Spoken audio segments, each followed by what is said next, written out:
Hi മക്കളെ, കഴിഞ്ഞ ദിവസം നമ്മളുടെ ക്യൂവിൻ്റെ റിസൾട്ട് പബ്ലിഷ് ചെയ്തിട്ടുണ്ടായിരുന്നു. അത് കണ്ട കുട്ടികൾക്ക് ഒത്തിരി കൺഫ്യൂഷൻസ് ആണ്. എങ്ങനെയാണ് ഇതിൽ നിങ്ങളുടെ റാങ്ക് കാൽക്കുലേറ്റ് ചെയ്യുന്നത്, നിങ്ങൾ പാസ്സായോ, ഈ പെർസെൻറ്റേജ് എന്തിനെ സൂചിപ്പിക്കുന്നു എന്നൊക്കെയുള്ള ഒത്തിരി കൺഫ്യൂഷൻസ് സാറിൻ്റെ അടുത്ത് മക്കൾ ചോദിച്ചിട്ടുണ്ടായിരുന്നു. അതുകൊണ്ടാണ് നമ്മൾ ഈ ഒരു വീഡിയോ ആയിട്ട് നിങ്ങളുടെ മുമ്പിലോട്ട് എത്തിയിരിക്കുന്നത്. നമുക്ക് എങ്ങനെ ആ ഒരു റിസൾട്ടിൽ നിന്ന് കാര്യങ്ങളൊക്കെ മനസ്സിലാക്കാം, നമ്മൾ പാസ്സായോ ഇല്ലയോ എന്ന് മനസ്സിലാക്കാം, അതുപോലെ നമ്മളുടെ റാങ്ക് എങ്ങനെ കാൽക്കുലേറ്റ് ചെയ്യാമെന്നൊക്കെ നമുക്ക് നോക്കാം. സോ നമുക്ക് റിസൾട്ട് വന്ന കേസിനെ പറ്റി തന്നെ പറയാം. നിങ്ങൾക്ക് ഈ ദിവസം നിങ്ങൾക്കറിയാം, നിങ്ങളുടെ റിസൾട്ട് വന്നിട്ടുണ്ടായിരുന്നു. അത് നമ്മൾ എവിടെ നിന്നാണ് മക്കളെ നോക്കേണ്ടേ? www.ce.kerala.gov.in എന്ന് പറയുന്ന സൈറ്റിൽ കയറിയിട്ട് നിങ്ങൾ നോർമലായിട്ട് നിങ്ങളുടെ കാൻഡിഡേറ്റ് ലോഗിനിൽ കയറുക. ഓക്കെ, അവിടെ നിങ്ങൾ എന്തൊക്കെ കൊടുക്കണം? നിങ്ങളുടെ ആപ്ലിക്കേഷൻ ഡീറ്റെയിൽസും അതുപോലെ ഡേറ്റ് ഓഫ് ബർത്ത് ഒക്കെ കൊടുത്ത് നോർമലായിട്ട് നിങ്ങൾ എങ്ങനെയാണോ കാൻഡിഡേറ്റ് പോർട്ടലിൽ കയറിയിട്ടുണ്ടാകുന്നത് അതുപോലെ കയറുക. കയറി കഴിയുമ്പോൾ അതിൻ്റെ അകത്ത് നിങ്ങൾക്ക് എന്തൊക്കെ കാണാൻ കഴിയും മക്കളെ? അവിടെ നിങ്ങൾക്ക് നിങ്ങളുടെ റോൾ നമ്പർ, ആദ്യം വെൽക്കം എന്ന് പറഞ്ഞ് നിങ്ങളുടെ പേര് കാണും. അതിന് താഴെയായിട്ട് നിങ്ങളുടെ റോൾ നമ്പർ കാണും. ഇനി റോൾ നമ്പറിൽ നിങ്ങൾ എഞ്ചിനീയറിംഗും ഫാർമസിയും രണ്ടും ചെയ്തിട്ടുണ്ടെങ്കിൽ ആ രണ്ടിന്റെയും റിസൾട്ട് വന്നിട്ടുണ്ടാകും. എഞ്ചിനീയറിംഗ് മാത്രം ചെയ്തിട്ടുള്ള കുട്ടികളാണെങ്കിൽ അതിന്റെ റിസൾട്ട് വന്നിട്ടുണ്ടാകും. അതെങ്ങനെയാ വന്നിട്ടുള്ളത്? സെഷൻ പെർസെന്റേജിലും കാണും, അതുപോലെ നോർമലൈസ്ഡ് സ്കോറും കാണും. എന്താണ് ഈ സെഷൻ പെർസെന്റേജ് കൊണ്ട് സൂചിപ്പിക്കുന്നത്? സപ്പോസ് നിങ്ങൾക്ക് കിട്ടിയ സെഷൻ പെർസെന്റേജ് എന്ന് പറയുന്നത് ഒരു 80% ആണെന്ന് വിചാരിക്കുക. 80.6 അല്ലെ 80.7 എന്നൊക്കെ പറഞ്ഞ് 80% ആണ് നിങ്ങൾക്ക് കിട്ടിയത് എന്ന് വിചാരിക്കുക. 80% നിങ്ങളെ സ്കോർ അല്ല സൂചിപ്പിക്കുന്നത്.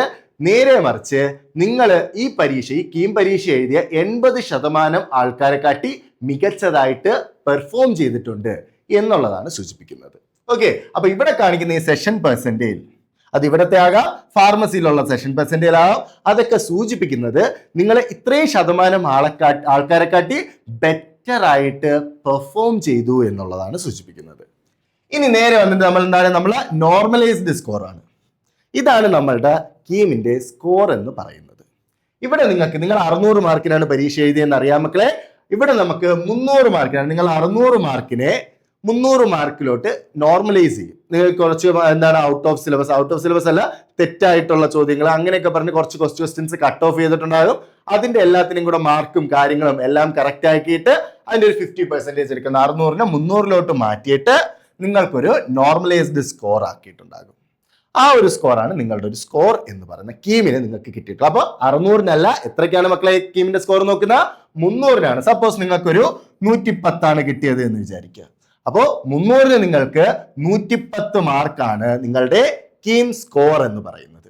ഈ സ്കോർ മാത്രമല്ല കീമിന് നോക്കുന്നത്, നിങ്ങളുടെ തൊട്ടു മുൻപത്തെ വർഷത്തുള്ള, അതിലേക്കാണ് നമ്മൾ കടക്കാൻ പോകുന്നത്, തൊട്ടു മുമ്പത്തെ വർഷത്തുള്ള നിങ്ങളുടെ PCM, ഫിസിക്സ് കെമിസ്ട്രി മാത്സിന്റെ മാർക്കും കൂടെ നോക്കിയിട്ടാണ്, അതായത് +2 നിങ്ങൾക്കുള്ള ഫിസിക്സ് കെമിസ്ട്രി മാർക്കുകളും കൂടെ നോക്കിയിട്ടാണ് നിങ്ങളുടെ റാങ്ക് ലിസ്റ്റ് കാര്യങ്ങളൊക്കെ വരുന്നത്.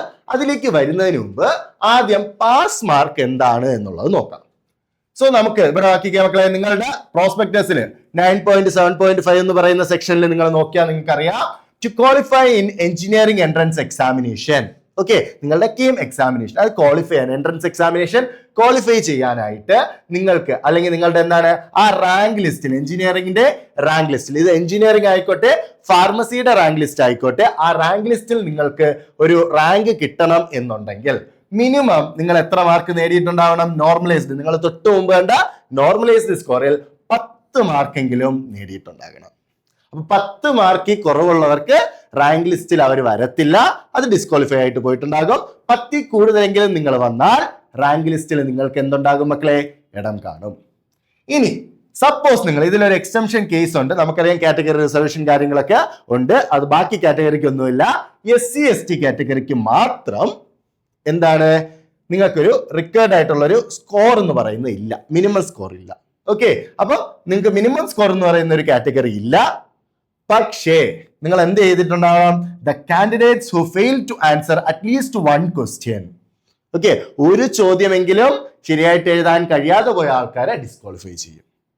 ഒന്നെങ്കിലും ശരിയായിട്ട് എഴുതിയിട്ടുണ്ടോ, അതിനുശേഷം നിങ്ങൾക്ക് വേറെ നെഗറ്റീവ് ഒക്കെ മാർക്കൊക്കെ പോയിട്ടുണ്ടെങ്കിലും ഒന്നും ഒരു കുഴപ്പമില്ല. ഒരു ചോദ്യമെങ്കിലും നിങ്ങൾ ചെയ്തിട്ടുണ്ടെങ്കിൽ എന്താകും മക്കളെ, നിങ്ങൾക്ക് ഓട്ടോമാറ്റിക് ആയിട്ട് ക്വാളിഫൈ ആകും. ഏത് കാറ്റഗറിക്കാണ്? SC/ST കാറ്റഗറിക്ക് മാത്രമാണ്. ബാക്കി ഏത് കാറ്റഗറി, ജനറൽ ആയിക്കോട്ടെ, OBS ആയിക്കോട്ടെ, EWS ആയിക്കോട്ടെ, ബാക്കി ഏത് കാറ്റഗറി ആണെങ്കിലും അവർക്ക് മിനിമം എത്ര വേണം? 10 മാർക്കെങ്കിലും വേണം. ഇനി നമുക്ക് റാങ്ക് ലിസ്റ്റിലോട്ട് കിടക്കാം. എങ്ങനെയാണ് റാങ്ക് ലിസ്റ്റുകൾ കാൽക്കുലേറ്റ് ചെയ്യുന്നത് എന്നാണ് നോക്കുന്നത്.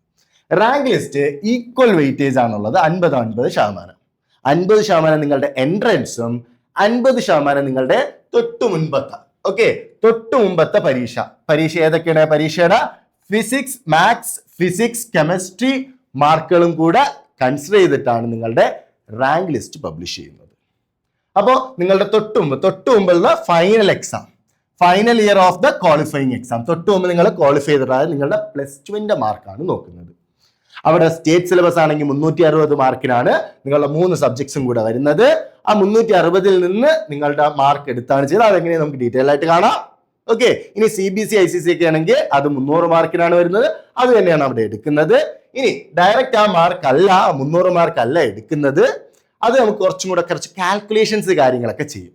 കാരണം പല സിലബസിലും ഡിഫിക്കൽട്ടി റേറ്റ് കാര്യങ്ങൾ അങ്ങനത്തെയൊക്കെ വ്യത്യാസങ്ങളുണ്ട്. അതുകൊണ്ട് തന്നെ സ്റ്റാൻഡേർഡ് ഡീവിയേഷൻ, മീൻ കാര്യങ്ങളൊക്കെ നോക്കിയെടുത്ത് അതിനൊരു പ്രത്യേക ഫോർമുല കാര്യങ്ങളുണ്ട്. അത് നമ്മൾ ഇത്രയും ഡീറ്റെയിൽ ആയിട്ട് നമ്മൾ പോകാൻ നിൽക്കേണ്ട. അതിന് എക്സ്പെർട്ട് ആയിട്ടുള്ള ഒരു ടീം അതിനനുസരിച്ച് ഒരു സ്റ്റാൻഡേർഡൈസ് ആയിട്ടുള്ള ഒരു വാല്യൂസ് കാര്യങ്ങൾ കൊടുത്തിട്ടാണ് അത് സ്റ്റാൻഡേർഡൈസ്ഡ് മാർക്ക് ലിസ്റ്റിലോട്ട് അതിനെ കൺവേർട്ട് ചെയ്യുന്നത്.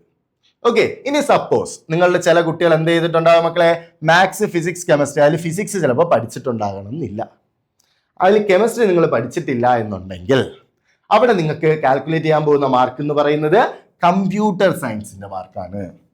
ഇനി കമ്പ്യൂട്ടർ സയൻസും പഠിച്ചിട്ടില്ലെങ്കിൽ അവിടെ നേരെ എന്ത് പോകും മക്കളെ, അവിടെ നിങ്ങൾ ബയോടെക്നോളജിയുടെ മാർക്ക് കാൽക്കുലേറ്റ് ചെയ്യും. ഇനി കെമിസ്ട്രിയോ കമ്പ്യൂട്ടർ സയൻസോ ബയോടെക്നോളജിയോ ഒന്നും പഠിച്ചിട്ടില്ലെങ്കിൽ അവിടെ നിങ്ങൾക്ക് കാൽക്കുലേറ്റ് ചെയ്യാൻ പോകുന്ന മാർക്ക് ബയോളജിയുടെ ആയിരിക്കും. സോ ആ മാർക്ക് വെച്ചാണ് കാൽക്കുലേറ്റ്. ഇനി എങ്ങനെയാണ് കാൽക്കുലേറ്റ് ചെയ്യുന്നതെന്നാണ് നോക്കാൻ പോകുന്നത്. ഓക്കെ, അപ്പൊ തൊട്ടു മുൻപ് നടന്ന പരീക്ഷയുടെ, അതായത് നമ്മൾ നേരത്തെ പറഞ്ഞു final year marks of the qualifying examination, +2 മാർക്കാണ് നോക്കുന്നത്. അതിൽ നമ്മൾ എന്താണ് സ്റ്റേറ്റിന്റെ നമ്മൾ പറഞ്ഞു 360 മാർക്കാണ്. അപ്പൊ ആ 360 മാർക്കിന് ആദ്യം എന്തിലോട്ട് കൺവേർട്ട് ചെയ്യും മക്കളെ, 100ലോട്ട് കൺവേർട്ട് ചെയ്യും. ഓക്കെ, 360 ആ ഒരു പെർസെൻറ്റേജ്, നിങ്ങൾക്ക് എത്ര പെർസെൻറ്റേജ് ആണ് വരുന്നത്. ഫിസിക്സ്, കെമിസ്ട്രി, മാത്സ് ആണ്. നിങ്ങളുടെ ബാക്കി ലാംഗ്വേജസ് കാര്യങ്ങളൊന്നും അതിനെ ബാധിക്കുന്നില്ല. ഈ 3 സബ്ജക്റ്റുകളുമാണ് അതിനെ ബാധിക്കുന്നത്. അതിനെ 100ലോട്ട് കൺവേർട്ട് ചെയ്യും. എന്നിട്ട് അതിനെന്ത് ചെയ്യും, അതിനെ 300ലോട്ട് മാറ്റും. ആ 300ലോട്ട് മാറ്റുമ്പോൾ ചെയ്യുന്ന കുറച്ച് കാര്യങ്ങളാണ് സ്റ്റാൻഡർഡൈസേഷൻ കൊണ്ടുവരും. ആ സ്റ്റാൻഡർഡൈസേഷൻ ആണ് ഞാൻ നേരത്തെ പറഞ്ഞ സ്റ്റാൻഡേർഡ് ഡീവിയേഷൻ, മീൻ കാര്യങ്ങളൊക്കെ വെച്ച് നോക്കി നിങ്ങളുടെ ചിലപ്പോൾ അത് നിങ്ങൾ എടുക്കുമ്പോൾ നിങ്ങൾക്ക് നോർമലായിട്ട് കിട്ടേണ്ട മാർക്കിനായിട്ട് കുറച്ചും കൂടെ കൂടുതൽ കിട്ടിയിട്ടുണ്ടാകും, കുറവ് കിട്ടിയിട്ടുണ്ടാകും. അത് നിങ്ങളുടെ സിലബസ് കാര്യങ്ങളൊക്കെ വെച്ച് കൺവേർഷൻ ചെയ്യുമ്പോൾ വരുന്ന ചേഞ്ചസ് ആണ്. ഓക്കെ, അപ്പോൾ ആ ഒരു രീതിക്ക് 300 മാർക്ക് എന്തിനുണ്ടാകും, നിങ്ങളുടെ PCMന്റെ മാർക്ക് ഉണ്ടാകും. അപ്പൊ നമുക്കിവിടെ നേരത്തെ കിട്ടിയിട്ടുണ്ടായിരുന്നു 300 മാർക്ക് നിങ്ങളുടെ എക്സാമിൻ്റെതും, ഏത് എക്സാമാണ്, എൻട്രൻസിൻ്റെതും.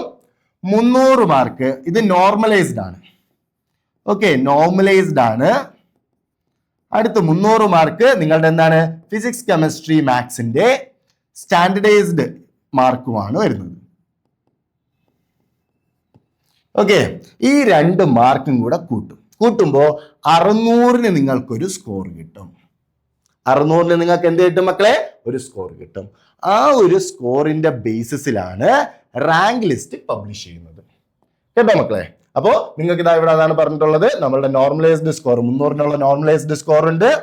അതുപോലെ നിങ്ങളുടെ എൻട്രൻസ് എക്സാമിന്റെ എൻട്രൻസ് എക്സാമിന്റെ ഒരു 300 മാർക്കുണ്ട്. അപ്പൊ ആ 2 മാർക്കിന്റെയും കൂടെ കൂട്ടുമ്പോൾ 600-ന് നിങ്ങൾക്ക് എത്ര കിട്ടി എന്ന് നോക്കും.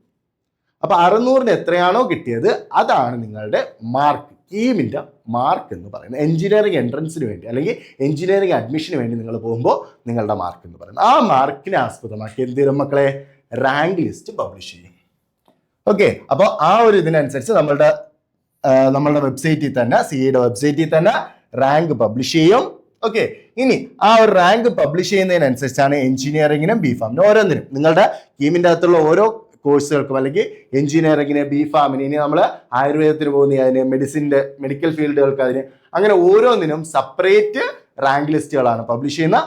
അതിനനുസരിച്ച് നിങ്ങൾക്ക് ആ റാങ്കിനനുസരിച്ച് അഡ്മിഷൻസ് നേടാൻ വേണ്ടി സാധിക്കും. ഇനി ഇതിൽ ജസ്റ്റ് ഫാർമസിയുടെ കാര്യം കൂടെ നമ്മൾ പറയുകയാണെങ്കിൽ, ഫാർമസിക്ക് നിങ്ങൾക്ക് കിട്ടിയ 300ന്റെ സ്കോർ ഉണ്ടല്ലോ മക്കളെ, ആ ഒരു സ്കോറിനെ ആസ്പദമാക്കിയായിരിക്കും നിങ്ങളുടെ റാങ്ക് ലിസ്റ്റ് പബ്ലിഷ് ചെയ്യുന്നത്. അപ്പോൾ നിങ്ങൾക്ക് ഇപ്പൊ എന്താണ് മക്കളെ, നിങ്ങൾക്ക് ഡിഫറെന്റ് ആയിട്ടുള്ള സ്കോർസ് നിങ്ങൾക്ക് ഇവിടെ കിട്ടിയിട്ടുണ്ട്. CBC ICC ഒക്കെ ആണെങ്കിൽ നിങ്ങൾക്ക് ചിലപ്പോൾ നിങ്ങളുടെ റിസൾട്ട് വന്നിട്ടുണ്ടാകും പ്ലസ് ടുവിൻ്റെത്. സ്റ്റേറ്റിനാണെങ്കിൽ ഇനി അത് വരാനുണ്ട്. അപ്പൊ അത് വന്നു കഴിയുമ്പോൾ നിങ്ങൾക്ക് അതിനനുസരിച്ച് എന്ത് ചെയ്യാം മക്കളെ, ആ ഒരു റാങ്കുകൾ നിങ്ങൾക്ക് നോക്കാം. കഴിഞ്ഞ വർഷം റിപ്പീറ്റ് ചെയ്യുന്ന കുട്ടികളാണെങ്കിൽ കഴിഞ്ഞ വർഷം നിങ്ങൾക്ക് കിട്ടിയ ഒരു സ്റ്റാൻഡേർഡൈസ്ഡ് സ്കോർ ഉണ്ടല്ലോ ഫിസിക്സ് കെമിസ്ട്രി മാത്സിന്റെ, അത് തന്നെയായിരിക്കും ഇത്തവണയും വരുന്നത്. ബാക്കിയുള്ളവർക്ക് ചെറിയ രീതിക്കുള്ള വേരിയേഷൻസ് ഒക്കെ വരും. നിങ്ങളുടെ സിലബസിനനുസരിച്ച് വരുന്ന ചെറിയ വേരിയേഷൻസ് ആണ്.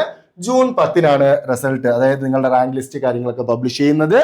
ഓക്കെ, അപ്പൊ എല്ലാ മക്കൾക്കും all the very best. Okay, by.